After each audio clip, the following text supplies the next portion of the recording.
अस्सलामुअलैकुम दोस्तों, आज के इस वीडियो में मैं बात करने वाला हूँ difference between formal parameters and actual parameters.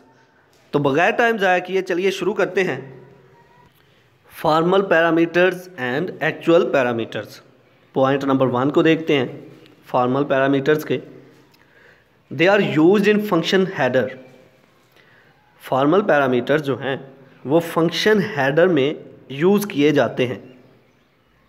अगर हम एक्चुअल पैरामीटर की तरफ देखें, they are used in the function call. जब हम फंक्शन को कॉल करने लगते हैं तो उस वक्त जो पैरामीटर्स हम लिखते हैं वो एक्चुअल पैरामीटर्स होते हैं। इसी तरह point number 2, formal parameters they are used to receive value that are passed to the function in function call।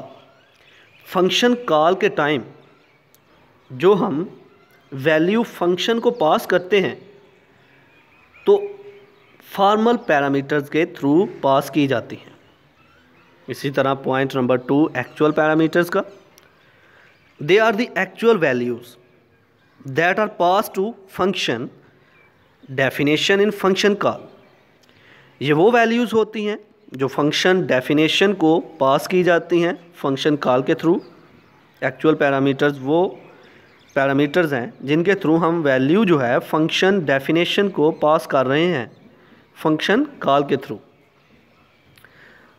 Formal parameters का point number 3, they similar to local variable of the function in which they are used. ये local variables की तरह हैं। जिस function के लिए हम इनको यूज़ कर रहे हैं ये सिर्फ़ और सिर्फ उसी फंक्शन के लिए यूज़ होंगे, कोई दूसरा फंक्शन इनको एक्सेस नहीं कर पाएगा। इसी तरह एक्चुअल पैरामीटर्स का पॉइंट नंबर 3 देखें, दे मे बी कांस्टेंट वैल्यूज़ और वेरिएबल नेम्स। ये हमारी वैल्यूज़ जो हैं या तो कांस्टेंट हो सकती हैं या फिर वेरिएबल्स के नेम हो सकते हैं। तो ये डिफरेंस है फॉर्मल पैरामीटर्स में और एक्चुअल पैरामीटर्स में। तो ये थी आज की हमारी वीडियो जिसमें हमने बात की difference between formal parameters and actual parameters. I hope कि आपको मेरी ये वीडियो पसंद आई होगी। Like this video, share this video and comment below this video if you have any question. Thanks for watching. Subscribe focus group. अल्लाह हाफिज़।